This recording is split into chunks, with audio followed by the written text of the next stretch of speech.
সকালে গ্রামের মাঠ। নীলু ও রিমন ঘুড়ি উড়াতে চেষ্টা করছে, কিন্তু ঘুড়ি বারবার পড়ে যাচ্ছে।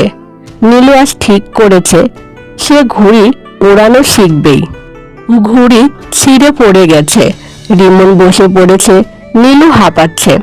রিমন বলে, চল বাদ দে, পারছি না। নীলু সুতো ঠিক করছে, মনোযোগী মুখ। নীলু বলে, না, চেষ্টা করলে পারবো। হাল না ছেড়ে আবার শুরু করলো নীলু। ঘুড়ি আকাশে উঠছে, দুজন আনন্দে লাফাচ্ছে।